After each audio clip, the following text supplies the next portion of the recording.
Bismillahirrahmanirrahim. Assalamualaikum warahmatullahi wabarakatuh.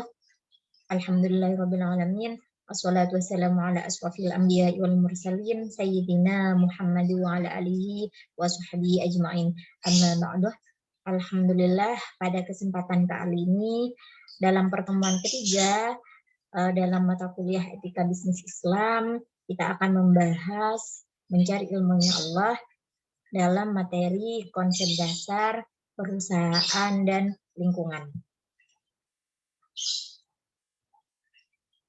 Baik, konsep dasar perusahaan serta lingkungan. Ini saya share screen-nya atau share PPT-nya. Baik, kinerja lingkungan itu sendiri merupakan kinerja suatu perusahaan yang peduli terhadap lingkungan sekitar. Jadi kinerja lingkungan itu merupakan kinerja suatu perusahaan yang peduli atau tahu terhadap lingkungan sekitar. Lalu kinerja lingkungan akan menggambarkan bagaimana kepedulian perusahaan terhadap lingkungan sekitarnya. Jika lingkungan dan sumber daya di sekitar perusahaan sudah terjaga dengan baik, maka bisa dipastikan bahwa kinerja lingkungan perusahaan tersebut akan baik pula. Jadi dilihat lingkungan sekitarnya, terus bagaimana bisa terjaga dengan baik, lalu sumber dayanya juga dipastikan agar terjaga dengan baik pula. Terus lingkungan bisnis itu atau business environment dapat dibedakan atas lingkungan eksternal dan lingkungan internal. Membedakan lingkungan bisnis atas lingkungan jauh, lingkungan industri, dan lingkungan operasional. Lingkungan eksternal terdiri dari lingkungan makro dan lingkungan industri. Sedangkan lingkungan internal terdiri dari structure, budaya atau culture, dan sumber daya, resources. Di sini ada dua pendekatan untuk mengukur lingkungan bisnis eksternal sendiri, yaitu ukuran objektif environmental measures, dan ukuran subjektif persepsi pengukuran lingkungan bisnis eksternal dengan pendekatan objektif dilakukan dengan menggunakan data-data industri seperti pertumbuhan, penjualan industri, dan rasio konsentrasi industri. Lalu sementara pengukuran lingkungan bisnis eksternal itu dengan pendekatan subjektif dilakukan dengan menggunakan atensi dan interpretasi manajer sebagai informan kunci atau key informant dari lingkungan yang dihadapi perusahaan. Berbicara tentang kinerja lingkungan atau kinerja perusahaan, sekarang kita akan membahas bagaimana bentuk-bentuk perusahaan itu sendiri, apa saja macam-macamnya. Yang pertama, perusahaan perseorangan, terus yang kedua, perusahaan yang tidak berbadan hukum, persekutuan, diantaranya persekutuan perdata, firma, atau CV. Terus yang ketiga adalah perusahaan yang berbadan hukum. Perusahaan yang berbadan hukum itu terdiri dari perusahaan terbatas, PT, koperasi, perusahaan umum, perusahaan perseroan atau persero. PT itu sendiri dilihat dari istilahnya, perusahaan terbatas berasal dari nama Namlus Vennootschap yang disingkat menjadi NV.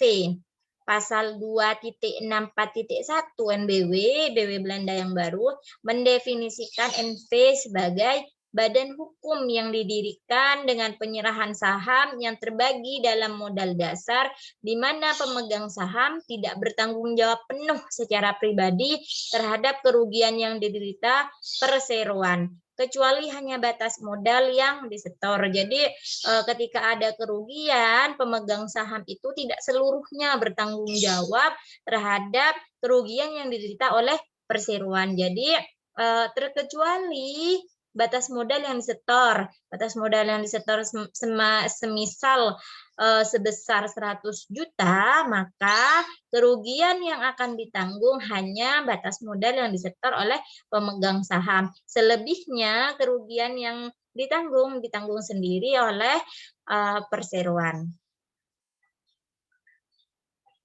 Berbeda dengan perusahaan perseorangan, di sini di Inggris itu dikenal dengan sebutan sole traders, di Amerika dikenal dengan sebutan sole proprietorship.